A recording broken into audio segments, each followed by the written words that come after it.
Bueno, con esta exposición, lamento que sea una exposición basada en obras mías, porque aparte de que yo estoy convencido de lo que hago con ellas, no hay obras que estén basadas en el espacio que sean,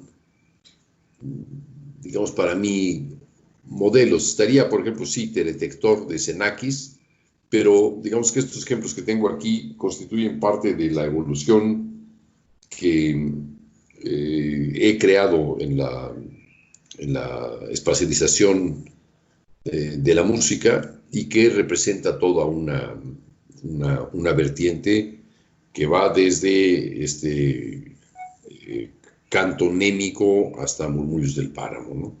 Es una evolución de una forma de pensar y de integrar el espacio que tiene implicaciones desde la simple geometría a la socialización del espacio, como ocurre en Eolo Olin, o a ya la dramatización del espacio entre tantas vertientes. Todo esto quiere enfatizar la importancia que le asigno y que se le puede asignar al espacio como un factor decisivo en la creación de la música. Estoy listo para escuchar sus intervenciones o sus preguntas, cuestiones. Yo tengo una duda, Julio. Dime, Diego. En unas de las diapositivas donde tenías el eje de X, Y y Z. Sí. No, igual y no lo entendí muy bien, pero como que no entendía muy bien las trayectorias que iban al fondo.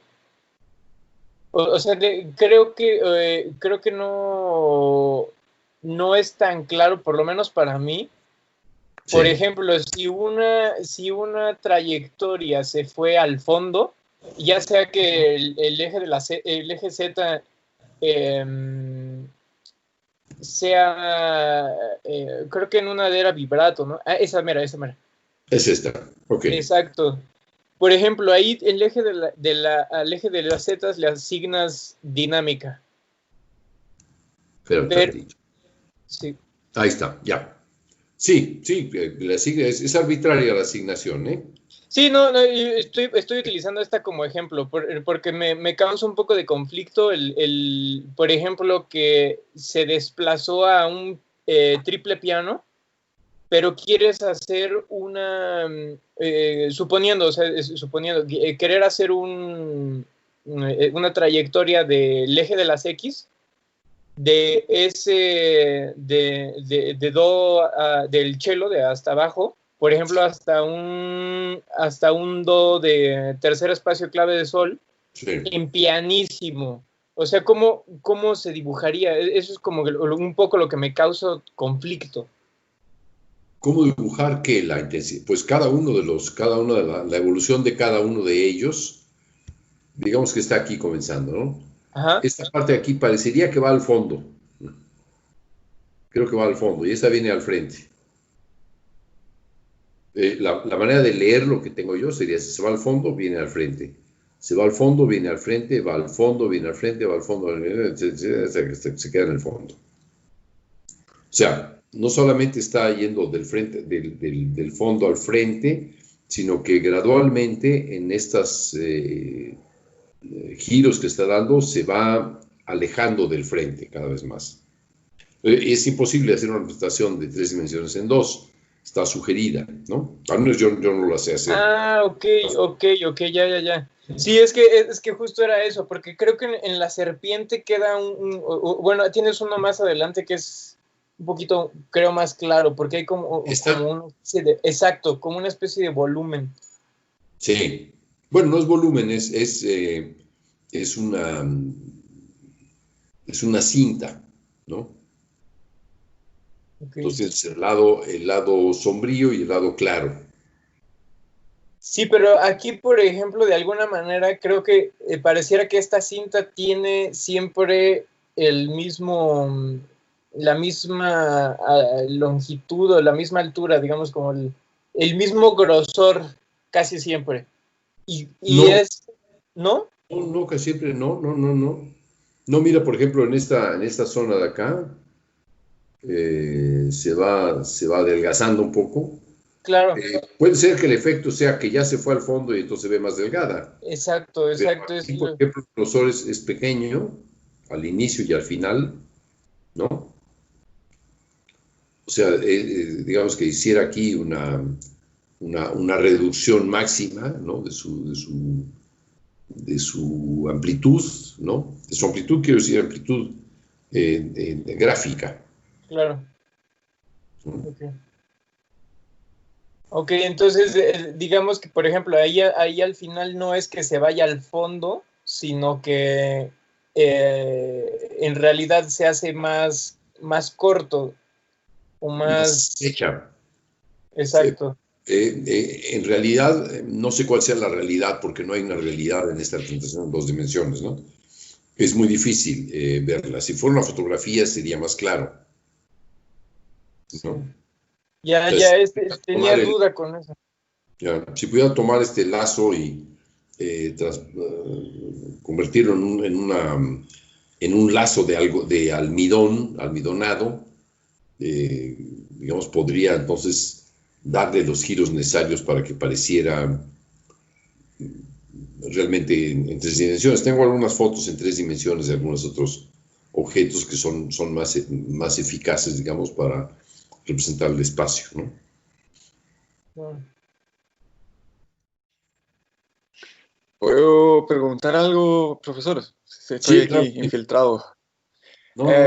O sea, más que pregunta, un comentario que me dio mucho gusto ver en lo que presentó de Eolo Olin, ver el público, la posición del público pensada y representada, porque muchas veces uno va a un concierto, ¿no? de música electroacústica principalmente, y claro, está quien esté haciendo difusión sonora al centro con una perspectiva, digamos, ideal, pero a uno le toca sentarse donde le toca sentarse, ¿no? Entonces a veces uno termina sentado al lado de una bocina y la perspectiva sonora espacial que resulta tener es muy diferente de la versión idealizada que el creador tiene al centro, ¿no? Entonces, me pregunto, ¿es Eolo Olin la única pieza en que usted ha definido la posición del público tan concretamente, tan específicamente? ¿Cómo es la obra en la que definido o diferido? No lo entendí. Eh, Definido, Definido. Ah, no, claro. no, no, no, en la otra obra que está aquí, ahí está la posición del público, ¿no? Es en el cuarteto de cuerdas, el público está aquí. No, en todas ellas el público está definido. Eh, por ejemplo, aquí en Canto Naciente, el público está definido donde está en el centro, digamos, en el núcleo del cubo, ¿no?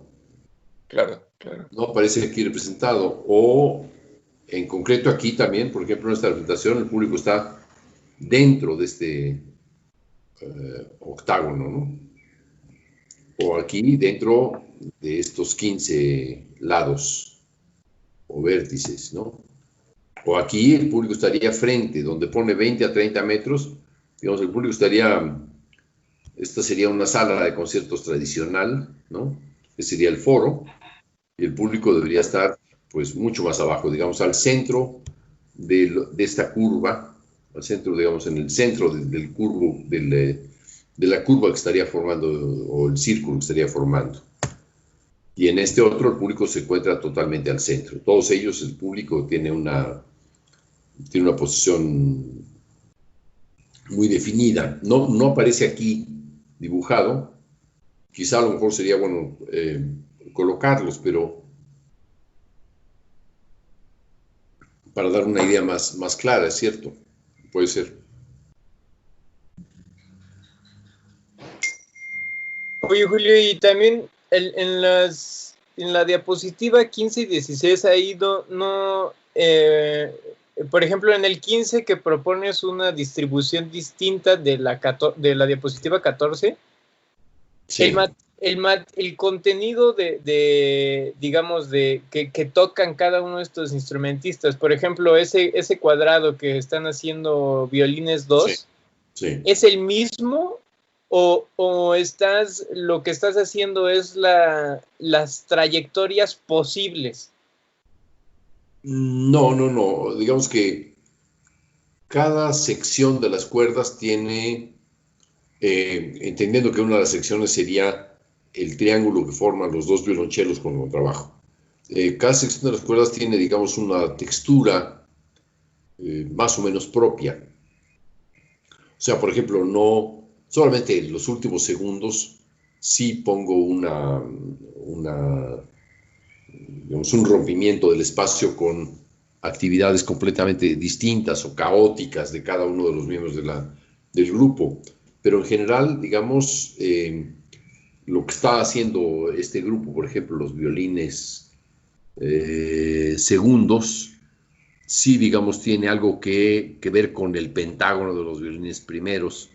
Es decir, por ejemplo, a lo mejor van avanzando el cuadrado lleva el material inicial, y estos son, digamos, la cola, digamos, son la estela que va dejando ese material, ¿no?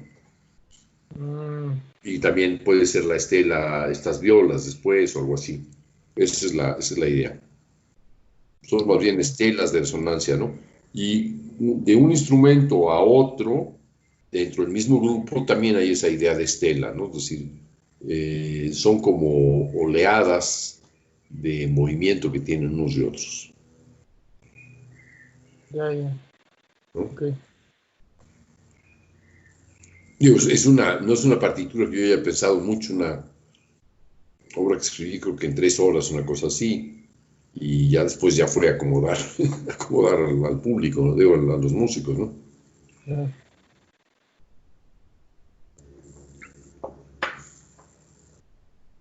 Oye, y en la 17, ¿cómo o sea, lograste que sonase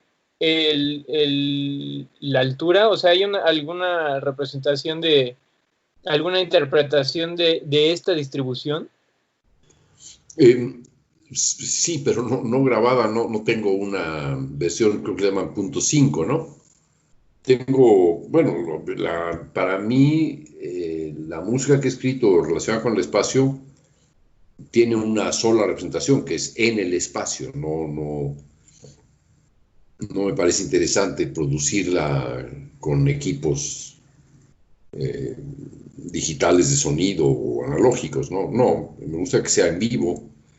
Me gusta la sensación de el riesgo que tiene también, ¿no? El estar cerca de un sonido, cómo se oye, el riesgo que tiene el desequilibrio entre la sonoridad de un instrumento y la de otro, toda esa situación muy real, ¿no? Que te da el estar ahí, no ideal, me gusta mucho, me trae muchísimo. El estreno de esta obra de Canto Naciente fue en la sala Alfonso Reyes del Colegio de México, y fue magnífico porque tenía a los músicos justamente en las 4 esquinas, en la planta baja, y en unos templetes como de 1,5 metros de cuadrado, de ancho por 2 metros de alto. Puse a los 4 músicos adicionales, o sea, el trombón, trompeta, trombón 2 y corno 2, ¿no? El techo. Ya. Es muy, muy impresionante. Es muy, muy impresionante eso. Digo, lo he hecho en muchos escenarios, ¿no? Y cuanto más se realiza en un espacio de 3 dimensiones, más extraordinario es para mí el resultado, porque la sensación que se tiene es de que está flotando. Por ejemplo, es una música que, digamos, el dilema que tenía esta obra era salir de la de la tonalidad hacia el continuo. Digamos, una tonalidad bastante cromática, ¿no? Pero muy, muy alejada del pensamiento serial y todas esas cosas. Era, digamos, era una música tonal como lo podría ser, digamos, bajo la influencia de Ligeti, ¿no? Estas sonoridades de acordes que se van superponiendo unos con otros. Para mí era muy atractivo, por ejemplo, tener un acorde aquí y otro acorde acá, por ejemplo, el que forman estos y el que forman estos. Y de pronto estos iban creciendo y estos decreciendo, al menos estos dos, y después estos se imponían o se imponía esta otra de acá, etc. Lo que me gusta es que hay momentos radicalmente de do mayor, de do mayor o sol bemol mayor, así claramente, y escuchar cómo flota la consonancia en el espacio es una experiencia completamente distinta de escuchar una consonancia, de escucharla al frente de uno, ¿no? Escuchar que tienes un do, un mi y un sol distribuidos en el espacio y que están además moviéndose, ese acorde que está girando, es una experiencia muy, muy, muy atractiva, ¿no?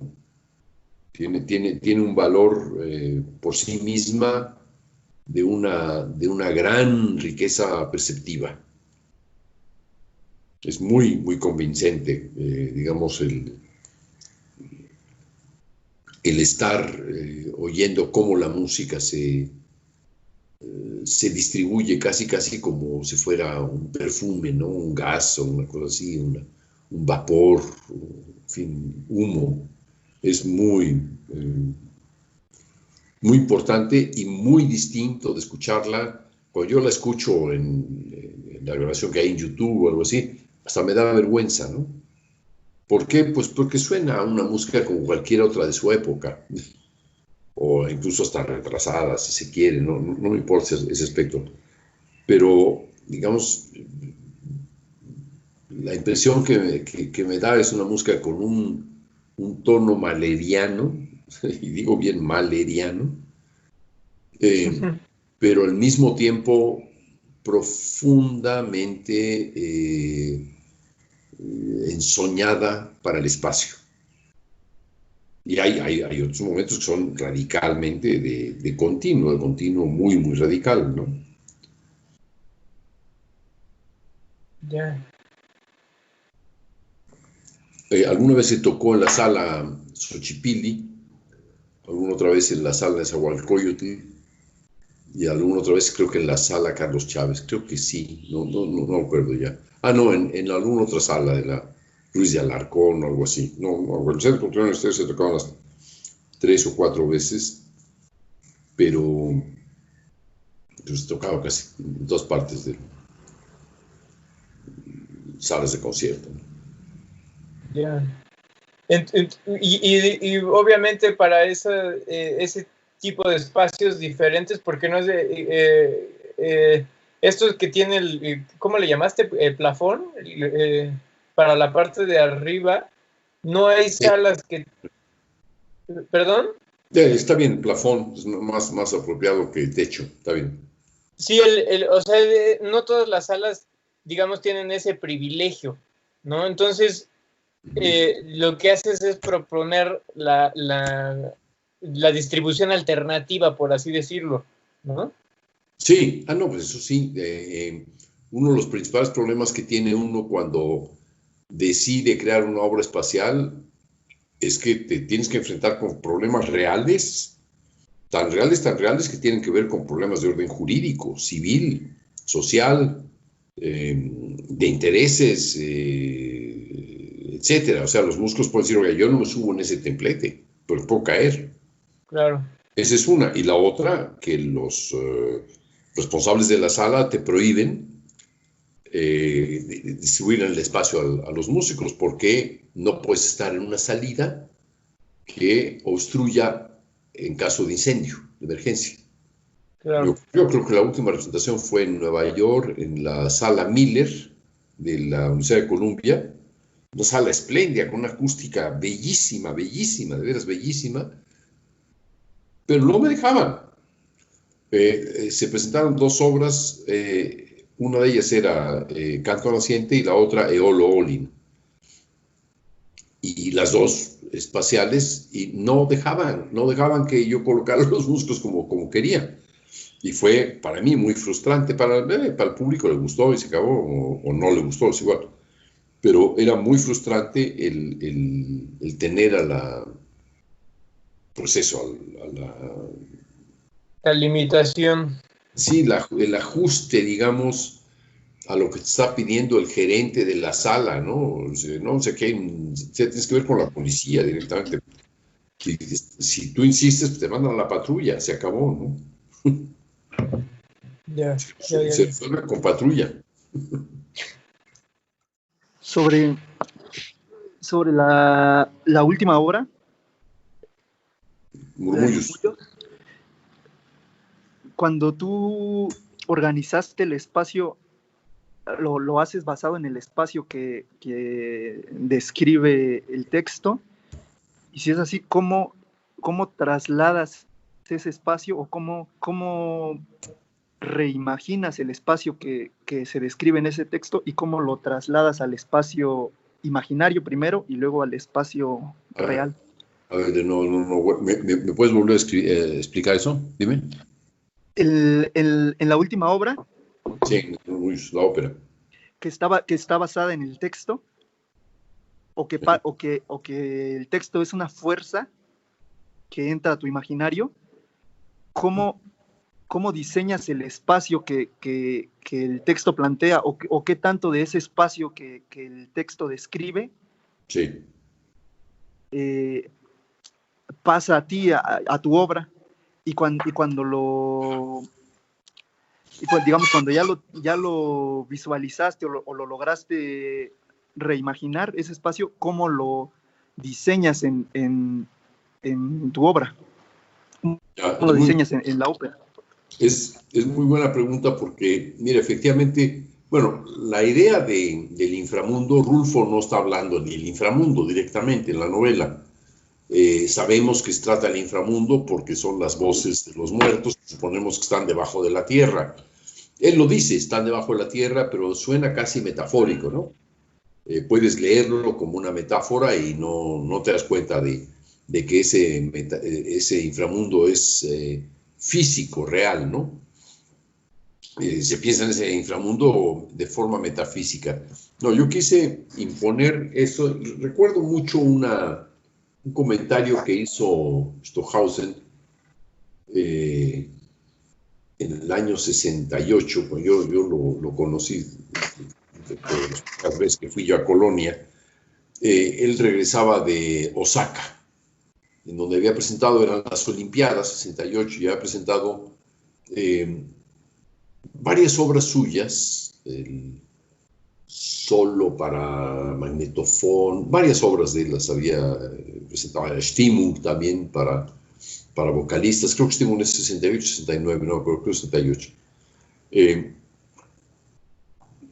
Y había creado un dispositivo que era un plato, digamos, inmenso, como de unos, que serán unos 6 u 8 metros de diámetro, circular, que subía la plataforma con el público. En esa plataforma iba subiendo al público, podía bajar al público, en fin, imagínate, al estar viendo aquí esta imagen, imagínate que hay un plato por aquí al centro y lo vas subiendo y lo vas bajando y colocando así. Me imagino que no tanto como un ascensor rápido, sino lentamente, ¿no? Podría haber a lo mejor ascensos súbitos, llegar acá, etc. Y al mismo tiempo el sonido estaba rodeado por, no sé, había 1000 bocinas, no sé cuántas mandado hacer, pero el pabellón estaba integrado, creo que era una esfera, representando a Alemania, integrada por un montón de bocinas, todas las paredes eran bocinas. Se puede imaginar la sonoridad extraordinaria de realidad que puede dar un sonido electrónico en esa condición. O a lo mejor no, dar una sensación totalmente artificial y ya. Pero lo que hacía Stockhausen era muy interesante, que era mover el sonido hacia arriba y al mismo tiempo estaban bajando al público por la plataforma. O al revés, subir la plataforma y de pronto vaciar el sonido de arriba y dejarlos colgados de la brocha, ¿no? Como decimos, ¿no? Entonces el ministro de Cultura le dijo a Stockhausen, oiga, eso es muy riesgoso que haga usted estas cosas.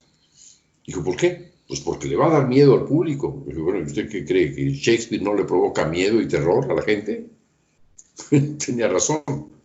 Y me gustó mucho esa respuesta de carácter dramático de Stockhausen. Y en este caso, en realidad, no sé si de forma muy indirecta, ¿no? Esa respuesta, digamos, nutrió mi idea de colocar al público aquí. No se pueden mover, no hay esa tecnología para moverlos. Lo que se mueve solamente es el sonido. En Stockhausen se movía el sonido y se movía el público, lo cual es muy interesante. Pero es difícil lograr eso, a menos que hiciera una partitura para mover al público y desplazarlo de este lugar hacia otros lugares, ¿no? Pero cuál sería un desmadre, al menos para el proyecto de la ópera Murmullos del Páramo. En todo caso, sí, lo que está diciendo Rulfo, sugiriéndolo metafóricamente, sí incita a considerar, bueno, yo voy a poner aquí a la realidad, perdón, a la muerte, el mundo de los muertos, el inframundo, aquí a la realidad, y aquí el camino que va del mundo de los muertos a la realidad o viceversa, que es más bien este último sentido, ir de la vida hacia la muerte, ¿no? Que es en buena parte lo que está ocurriendo con el personaje Juan Preciado en la novela. Esa es una parte. La otra, hay un momento que me parece quizá uno de los momentos más interesantes para mí de haber hecho en la ópera y que no está escrito.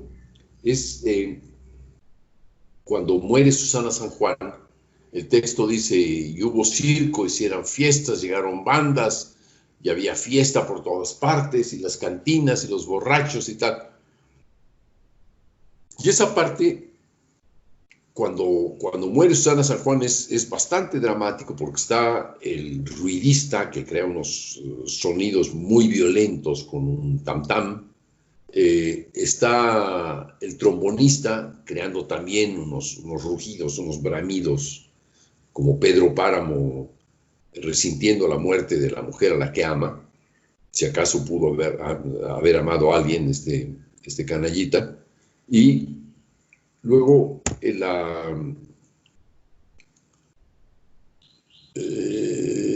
show, que es el que se representa a la iglesia, que también es el único momento realmente dramático que tiene, que crean un trío, digamos, en esta muerte súbita de Susana San Juan. ¿Qué hice ahí? Bueno, justamente con la ayuda de Gildardo Cruz Rojas, muy querido alumno, muy apreciado, muy inteligente, que falleció en un accidente en la calle, ¿no? Se cayó en un registro de teléfonos y murió a los 3 días por un coágulo en el pulmón. Gildardo me mandó una serie de grabaciones, me hizo una selección de grabaciones de música mexicana muy tradicional de Jalisco, antigua, de Jalisco, de Oaxaca, de Chiapas, de Hidalgo, de lugares que realmente son característicos, incluso de música indígena, digamos, veladamente indígena, ¿no? O sea, con algún instrumento todavía europeo. Y en esa parte diseñé una procesión de bandas que viene avanzando desde lejísimos al fondo, digamos, si los espectadores estuvieran aquí y este fuera la escena principal, aquí al lado izquierdo, que sería bastante más distante, aparecería muy retirado todavía, aparecería como 20 metros detrás de la escena, del telón, y va avanzando muy, muy lentamente mientras están tocando los músicos, etc. Está tocando la música escrita del show, del trombón, del ruidista, y estos van avanzando. Se percibe que hay por ahí un rumor, ¿no? Un rumor que se parece a algo, no se sabe si son ruidos de gente, y poco a poco se va vislumbrando que se trata de música. Y esta música se va acercando como realmente forma una procesión, y es una procesión que va, digamos, de un fondo que está, te digo, a 20 metros al fondo a la izquierda del espectador, y va atravesando, se va situando un poco al frente, a la derecha, y luego se sitúa al centro. De ahí dentro del centro ya se presenta, y luego en un momento dado emigra hacia detrás del público, es decir, el público los escucha diluirse en el espacio. No está escrito eso en la novela, pero me pareció una solución muy, muy atractiva, digamos, ¿no? Esa es la única parte en donde sí realmente utilizo el espacio en relación con la novela. Digamos, ¿le puedo hacer otra pregunta? Sí, cómo no, Pedro. Perdón. Disculpe si lo dijo y me lo perdí, pero justamente en esta imagen usted dijo que el plano abajo donde está el público representa el inframundo, y en la punta de arriba serían como los sonidos reales del mundo, pero sí. ¿Qué presenta ese cuadrado ahí en el centro, en la mitad? ¿Qué ocurre aquí? Pues este cuadrado... digamos, es lo que hace de masa, ¿no? O sea, de lo que ayuda a que se fundan los dos espacios, ¿no? Se pueda uno comunicar. Si pusiera yo este como A y este como Z y no hubiera nada en medio, serían demasiado antípodas, y rompería yo con ese continuo que va de la vida a la muerte o viceversa, ¿no? Que es lo que está ocurriendo en Rulfo. Más bien en Rulfo los muertos parecen que están vivos, ¿no? O los vivos parecen estar muertos, pero para parecerlo necesitamos de este artefacto, digamos, ¿no? Que es un espacio intermedio, que es el que va a ayudar a... Rulfo lo hace a través de un truco, de un truco literario, ¿no? Dice, bueno, estaba buscando y de pronto desapareció, fulana desapareció, no lo encontré. Era como un espectro, pero ¿cómo sabemos que desapareció? Pues la palabra desapareció estaría en el espacio aquí, ¿no? Por ejemplo, hay un momento en que está Juan Preciado y está en la calle, aquí, se encontraría aquí en la calle, y está hablando con una personaje. La personaje está ahí también, pero de pronto esta personaje emigra a otro lado, y él la busca y comienza a buscarla por aquí arriba, luego va bajando, hasta que se interna en el inframundo, ¿no? Sí, ahí sí es seguir, digamos, los caminos que marca Rulfo. No sé si lo hago exactamente así o no. Me imagino que sí, porque realmente esta ópera es un trabajo devotamente dedicado a la novela de Rulfo, ¿no?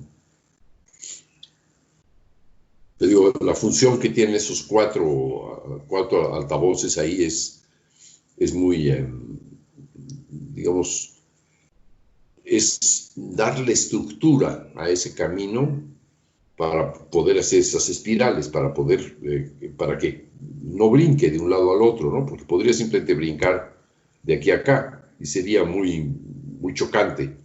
que Rulfo no lo hace. Rulfo lo que hace es siempre cuidar ese tránsito entre un lugar y el otro, ¿no? Sí, sí, gracias. Okay. Ahí queda claro. Ya, muy bien. Sí, sin ese espacio, cualquier cosa podría haber puesto la realidad al centro del hexágono y los demás aquí así, ¿no? Digamos en el mismo plano. Pero afortunadamente en 3 dimensiones es magnífico poder separar, crear una campana, ¿no? Estás dentro de una campana y oyes, todo lo oyes dentro de esa campana. Realmente es una representación auditiva del mundo dentro de esa campana, ¿no? Y claro, la realidad es la que está más lejos, o sea, que está aquí, ¿no? Ya digamos, hay una metáfora en la campana misma de la distancia que hay entre donde estás tú, estás a distancia 1 y 2 puntos, ¿no? De la realidad. Mientras que estás a distancia 1 de la sensación de irrealidad, sensación de irrealidad, o estás a distancia 1, muy elemental, de estar en el inframundo. Ahí estás rodeado solamente de cosas del inframundo, ¿no? La idea de distancia es muy útil en este caso, ¿no? Hubiera sido todavía más fina haber tenido 4 bocinas más. Creo que yo había propuesto que fueran aquí 8 abajo, aquí 5 y aquí 3, creo. No sé, 8, 3 y 5 creo que dan 17, ¿no? 8 y 5, 13 y 3, 16. No, 8, 5 y 3, sí. Tener abajo un octágono. Epa, ¿qué pasó? Tener abajo un octágono, 8, luego aquí un pentágono, y luego aquí un triángulo. ¿Por qué eso? Porque 3 y 5 son un par de buenos números primos, y 8 es un múltiplo de 2, o sea que están la base de los números primos, y no casan el 3 con el 5 con el 8, ¿no? Son Fibonacci, son buenas proporciones en ese sentido, y habrían aumentado mucho la gracia, digamos, ¿no? Porque es más, estas 3 de arriba podrían haber sido 2 y un pico más arriba todavía, ¿no? O sea, el triángulo con un pico así inclinado hacia arriba. Tiene su interés el haber ampliado. Por ejemplo, también el octágono aquí habría causado una sensación todavía más opresiva en relación al público, y esta otra una salida más ligera. Tienes muchas más opciones, ¿no? Pasar de un octágono a un pentágono que de un hexágono a un cuadrado. De hecho, un cuadrado pues es quitarle 2 lados extremos a un hexágono, y ahí lo tienes, ¿no? Estos 4 lados pues, los tienes aquí ya dentro del propio hexágono.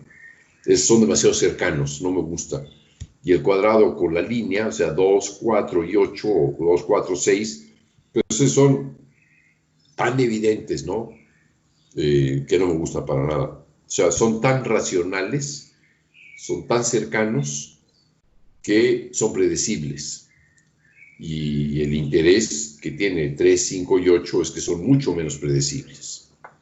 ¿A algunos de ustedes les ha parecido que el espacio es un componente raro luego de esta exposición o de antes? O sea, ¿concluyen más bien que sí, que les resulta extraño el espacio? Pues sí, la idea del espacio en música, bueno, fue algo que yo empecé a descubrir, bueno, o a entender desde que tomé clases contigo, ya tiene bastante tiempo, ¿no? Sí. Pero realmente yo, a lo mejor es porque no soy zurda, ¿no? Pero no es algo que yo siempre haya tenido en cuenta en mi creación musical, hasta últimamente, ¿no? Que sí, quizás ya lo puedo tomar más en cuenta como algo interesante para abordar, pero lo tengo que, digamos, incrementar, ¿no?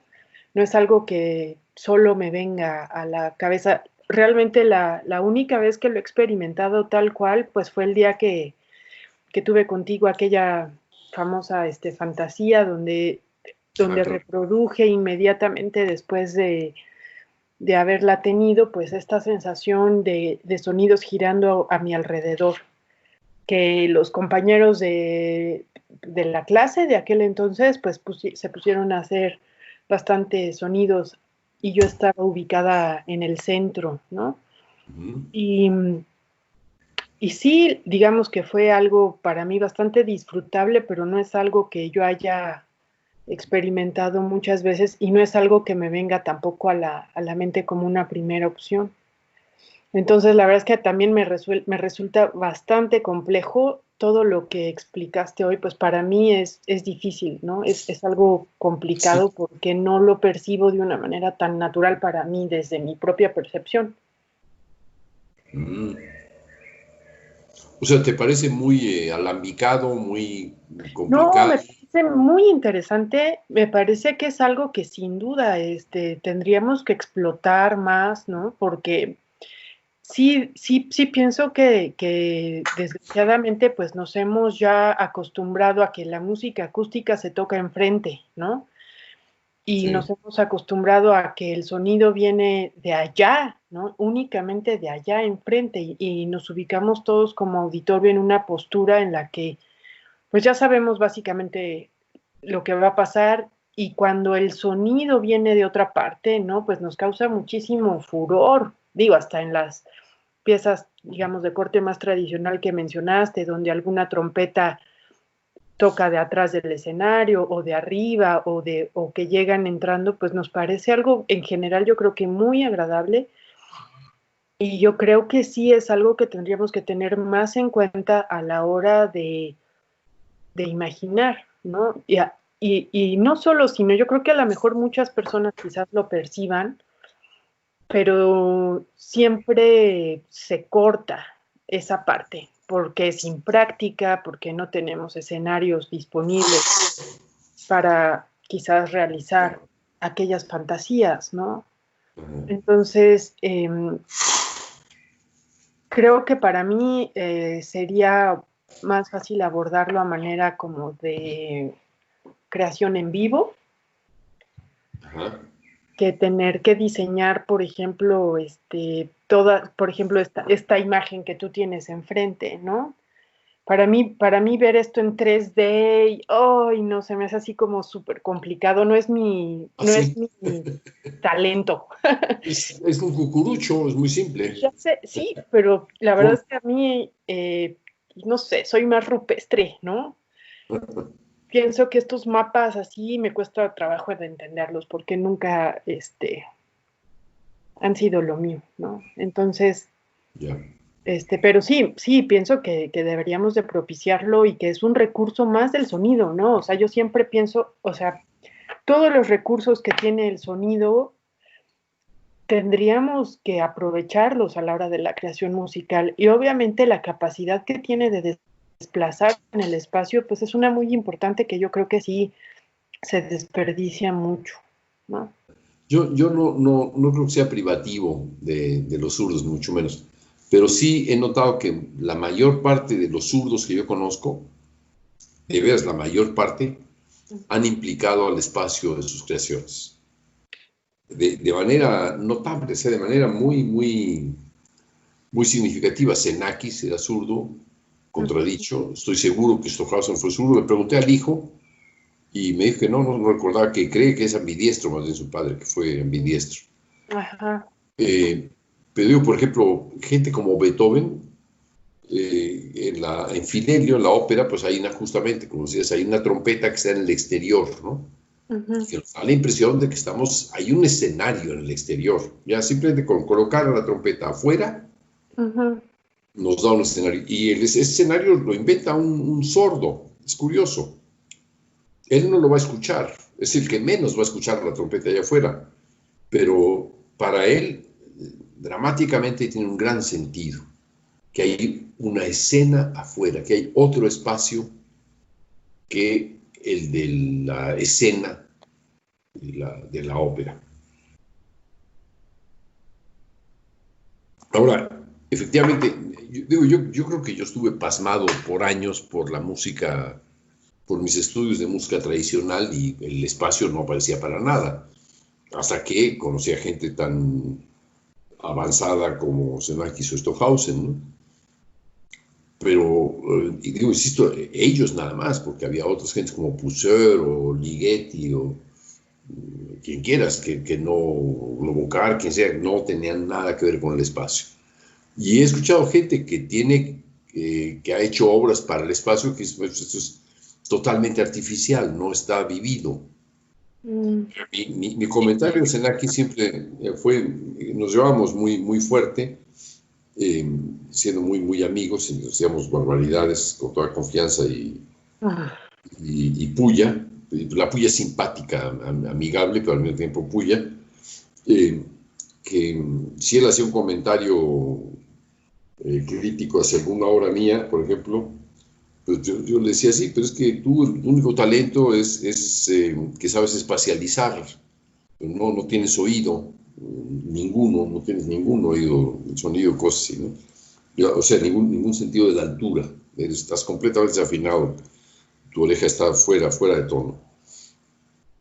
Pero a nivel del espacio tenía un refinamiento enorme, es decir, realmente diseñaba los planos como arquitecto, que es algo que se me ha olvidado mencionar, que en realidad es que un diseño de un dispositivo, por ejemplo, este es un dispositivo espacial, como lo puede ser este otro dispositivo espacial, o este otro dispositivo espacial, o este otro dispositivo espacial, o este. El diseño de eso es ya una arquitectura dentro de la música. En el caso de este cuadrado, bueno, fue colocar a los músicos cada quien por su lado, porque en realidad es una fuga y cada una de las voces es autónoma. Y para enfatizar la economía del contrapunto, quise colocarlos separados. El contrapunto para mí no se oye bien todos juntos, se oye mejor separados. Es otra la percepción que se tiene. Se enfatiza, digamos. Hay un compositor alemán llamado Trimpin, pues lo conocimos, estuvo en México, en el laboratorio, ¿no? En la cátedra Nancarro. Y Trimpin hizo una versión del estudio número 37 de Nancarro, que es para 12 voces. Cada voz está afinada un semitono arriba de la primera, y van a velocidades, justamente a esa diferencia de velocidad en relación con la afinación de la altura. O sea, el do sostenido pues va a acelerarse un duodécimo de la proporción, etc. Y este hombre produjo algo que no es posible cuando uno escucha en un piano mecánico este estudio 37, todo está condensado ahí, parece que va a estallar, que es un armario que está lleno de locos por dentro y que en algún momento dado se va a romper. Y lo que hizo Trimpin fue, al distribuirlo en el espacio, se convierte en un conjunto de secuencias hermosísima, porque por primera vez, al estar distribuidos en el espacio, se escucha que dan vuelta, cosa que no te dabas cuenta ni en Nancarro. O sea, esa relación de aceleración se escucha como...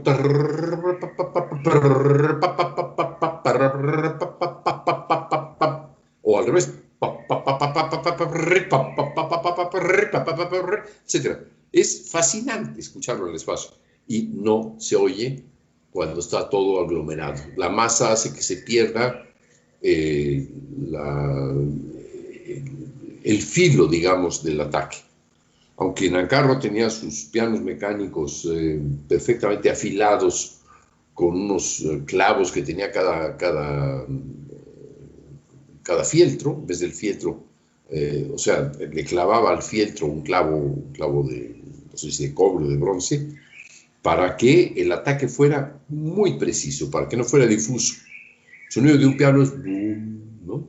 Y en la curva envolvente es tan, tac, tac, tac, es tan rápido que no hay forma de ser impreciso. y lo que estaban a cargo era con las grandes velocidades, que el tiempo fuera muy, muy fino, o sea, que cada instante, a diferencia del presidente, fuera percibido con claridad. A pesar de todo eso, cuando hizo Trimpin esta versión computarizada de los 12 pianos, no utilizó 12 pianos, utilizó unos suecos con unos percutores para producir los ritmos, nada más los ritmos de cada una de las voces, y creó algo absolutamente fantástico, absolutamente fantástico. Es una de las mejores obras que he escuchado en Ancarro, simplemente porque pasa por la espacialización. Es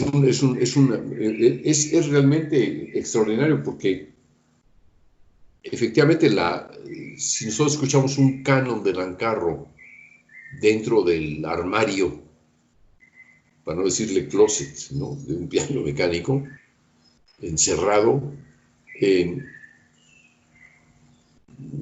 por fuera de ese espacio totalmente encerrado, con una distribución arquitectónica del conjunto de las voces, el goce, la percepción es superior. No hay comparación, no hay comparación. Y digo, todo esto no... O sea, así como en Persefas de Xenakis hay una percepción muy clara en los dos círculos que se van formando, los dos hexágonos en sentido contrario. Uno va con metales y el otro va con pieles, y otros con maderas, creo. En la parte final de Persefas, que es bellísima, ahí se escucha todo. ¿Por qué? Porque está espacializado. Si no, escucharía una masa homogénea que no se entiende para nada. O sea, el espacio es muy, muy útil para clarificar las voces. Esa es una de las primeras cosas, aparte de todas las alusiones que nos puede dar a la construcción de una arquitectura. Es decir, ¿qué significado dramático tiene escuchar una voz que está arriba o una voz que está abajo de nosotros? Una voz que está a la izquierda, a diferencia de a la derecha. ¿Qué diferencia hay entre escuchar una voz al frente de nosotros o detrás de nosotros? La diferencia es dramática, la diferencia es de una percepción muy relacionada con la psique individual, ¿no? Y hay una psique casi arquetípica que nos diría que aquello que escuchamos detrás de nosotros nos da miedo, nos crea paranoia, ¿no? Y pues es un recurso dramático interesante. Aquello que nos da confianza lo podemos escuchar arriba de nosotros, a un lado envolviéndonos, etcétera, ¿no? Hay toda una... Eso no lo abordé, pero ya al mencionar a Stockhausen, cuando se refería al pánico que podría crear Shakespeare en alguna obra, igual que él con los platos y el sonido que subía o bajaba. Yo creo que esta idea del espacio no queda nada más en el ámbito geográfico, ¿no?, el ámbito geométrico, sino queda también en un ámbito psíquico muy, muy importante y muy vinculado al drama o la dramatización. Por ejemplo, en la escritura musical todavía hay quienes escriben expresivo. A lo mejor, en vez de escribir expresivo, lo puedes convertir en algo expresivo según localices el sonido, según qué voz nos da qué sonido. En fin, puede ser objeto realmente de una discusión más amplia y mucho más intensa que lo que estamos abordando por el momento, ¿no? Hay algo Hay un vínculo dramático muy, muy poderoso. Cuando ese es el sentido, es decir, cuando la música está vinculada al drama. Estoy seguro que las canciones de Schubert en una versión espacial tendrían un gran interés, ¿no? Der König, por ejemplo, espacializada, sería muy interesante, ¿no? La verdad sí, sí me parece muy interesante y hay que pensar en aplicarlo, ¿no? Y pues sí, es para desarrollarlo mucho, mucho más. Sí, tiene digamos, una riqueza, digamos, que no utilizamos y que no hemos explorado, ¿no? Y en tu fantasía de la mantarraya, pues evidentemente, digamos, cómo se dispersaba en el espacio, pues tenía su belleza, ¿no? Y al mismo tiempo puede tener su significado, ¿no? El final, es decir, cuando se convierte en una especie de flor, cómo enfatizar ese aspecto espacialmente, pues le daría un valor adicional, estoy seguro, ¿no? Sí, segurísimo que sí. Pues sí, claro, lo que pasa es que también obviamente implica muchísimo más trabajo, implica meterse y hacer las cosas más a profundidad y pues buscarle, ¿no? No creo que sea mucho más trabajo, ¿eh? O sea, no es, bueno, no es mucho más trabajo, es simplemente lo que decía yo al inicio, eh, esto que está aquí, que hay un continuo ritmo, sonido, espacio, es decir, la materia de la música está en todas partes. Es decir, está en el ritmo, está en el sonido, está en el espacio. No es algo tan fuera de la realidad. Y el ensayo de representar la realidad a través de la música, lo mismo que intentar representar la imaginación, exige entender a todos los aspectos que están ahí. Si tú tienes un ensueño e imaginas una obra musical, la imaginas dentro de un ámbito y ese ámbito será importante, el grado con el que lo representas, ¿no? Así como puedes decir que es algo borroso, que es difuso, etcétera, también puedes decir que es algo que está cercano, que se encuentra lejos, que desaparece, ¿no? Normalmente el espacio en música se intenta representar mediante la amplitud, es decir, que haces un crescendo y está más cerca, y un decreciendo y está más lejos, ¿no? Pero la orientación de la amplitud, en eso nada más te da la impresión de lo que está enfrente de ti, más lejos o más cerca de ti, y es todo. Y esa presentación de la máscara que tienes, ¿no? Frente a la escena. O sea, uno escucha con esa máscara y siente que la máscara se acerca y lo cubre uno, o la máscara se aleja y se convierte en el escenario. A diferencia de la escafandra que nos rodea completamente, ¿no?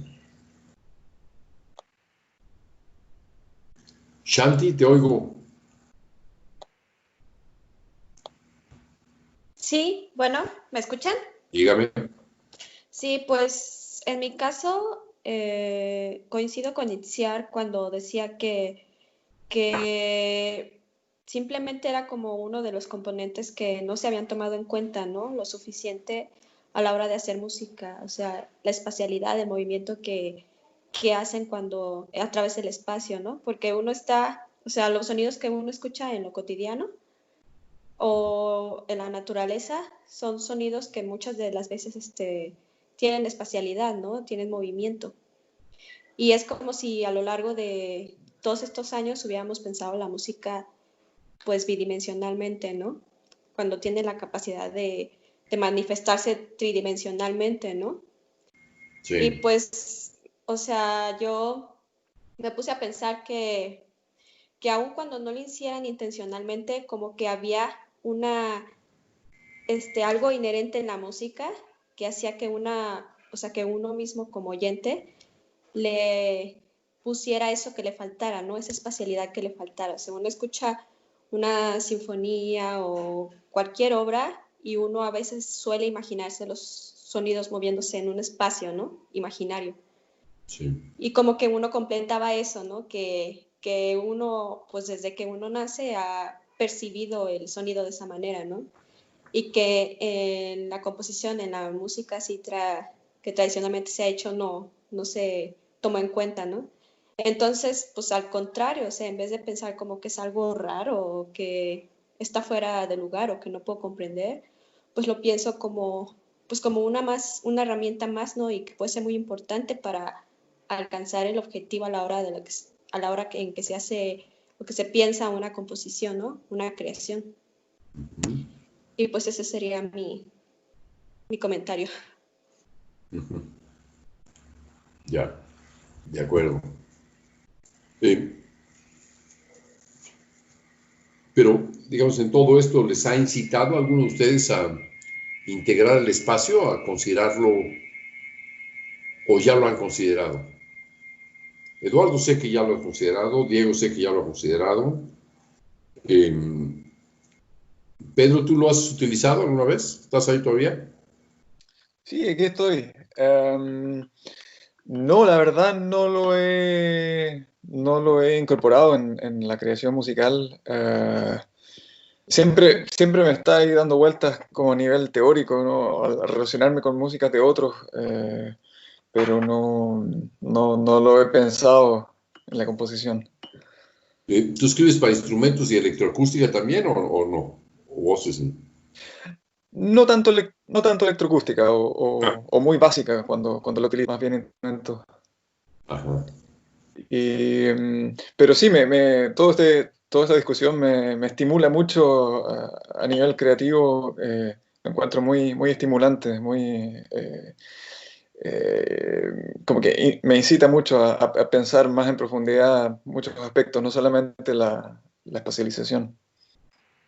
Ajá. Sí, la espacialización puede ser un aspecto tan significativo, ¿no? en la creación musical que no considerarlo es quizá perder la ocasión de enriquecer la música con algo más. Yo digo, por ejemplo, estoy seguro, mi cuarteto Ishini Yoni, del que estaba hablando, este que está aquí. No sé, está acá.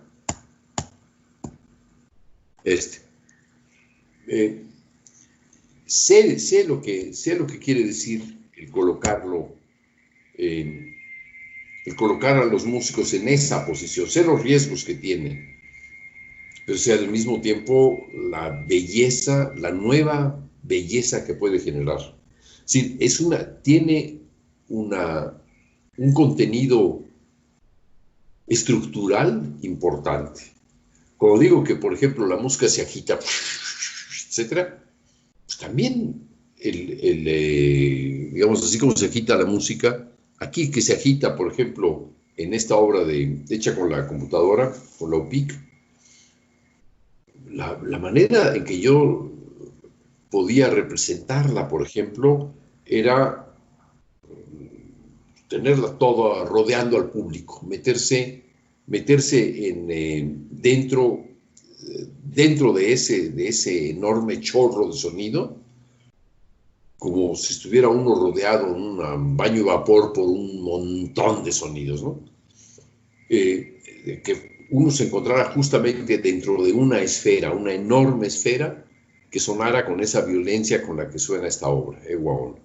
Esta obra existe en la versión para orquesta.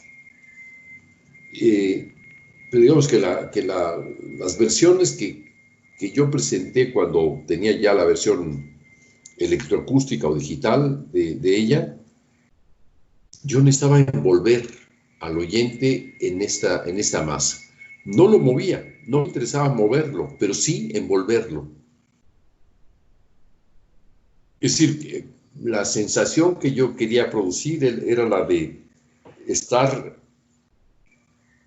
al no sentir que te mueve, que la música se mueve a ningún lado y que estás rodeado de ella, es como si estuvieras entrando en una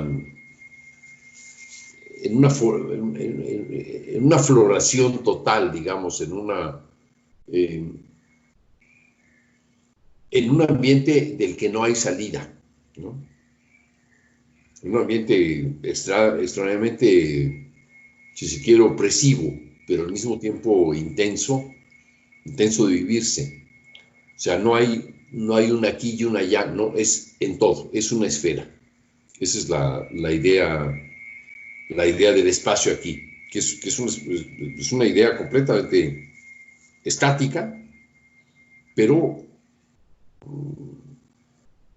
es muy distinto decir, sí, tengo al público rodeado con la obra y la escucha. No, yo lo que pido es que se suban todos los potenciómetros al máximo y que sea hasta decir basta. Digamos, son 7 minutos si se quiere, de martirio. Pero me parece muy eficiente como recurso dramático.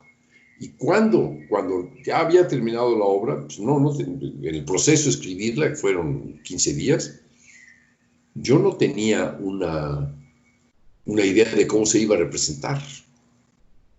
Cuando la escuchaba yo al frente decía, no, esto todavía no está listo. Ya cuando terminé la versión ya editada un año después o 8 meses después, y realmente fue cuando pude rodear al público completamente de esta masa opresiva.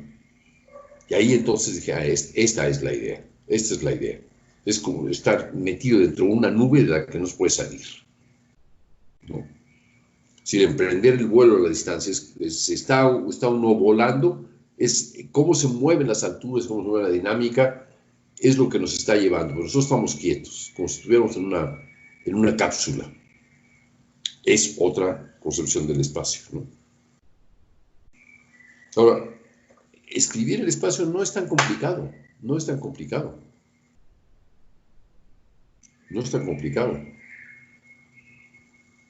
De hecho, las imitaciones, justamente del Renacimiento, digamos, se acentúan mejor con esta duplicación, es decir, tener un doble coro, lo tenía Gabriel y Bach en la iglesia de Santo Tomás.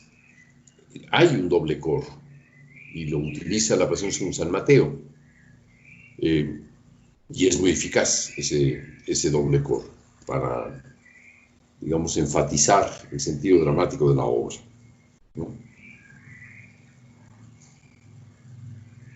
No sé si Mozart creo que no tiene obras del espacio, a menos que sí. No sé si alguno de ustedes tenga algún referente. No, yo no sé. Oh. Por ejemplo, piensen ustedes en Pierrot Lunaire de Schoenberg. Esta cosa de Pierrot Lunaire que parece que todo está flotando, que todo está divagado, etc. Caray, yo no colocaría a los músicos tal como se colocan. Yo colocaría al público rodeando totalmente a los músicos. Piensen ustedes, por ejemplo, en salas como la Filarmónica de Berlín, que copia la sala de Nezahualcóyotl de nuestra universidad, o que se inspira en ella, y bastante bien. Piensen en eso, en donde el público está en la condición privilegiada de colocarse donde quiera y escuchar y ver al mismo tiempo cómo y cuándo se está produciendo la música. Esta posibilidad de ser un testigo en un círculo respecto de un punto al centro, que sería la orquesta, es extraordinaria. Es realmente muy, muy interesante. Dado que mencionó la Filarmónica de Berlín, hace algunos años tuve oportunidad de ver el Prometeo de Luigi Nono ahí. Claro. Y dado que él juega ahí un montón con... sí, creo que No, creo que fue después de que falleció. El que hace esa, es el estudio de experimental estudio de Freiburg, y justamente el que, con André Richard. André Richard, justamente un alumno de, claro. ¿no? Sí. Y me surge la curiosidad, es que, o sea, ¿cuál es su opinión de lo que hace Nono con el espacio? Porque él también usa el alafón. Se llama alafón, exactamente, sí. No tengo idea porque nunca he escuchado Prometeo de Nono, nunca la he oído. Me hablaba de ella mucho Stefano. Vi algún video de la representación de la obra, no me atrajo, no me interesó mucho. No me interesó mucho. Y el personaje... Hay varias, el personaje Nono tampoco me merecía mucho respeto.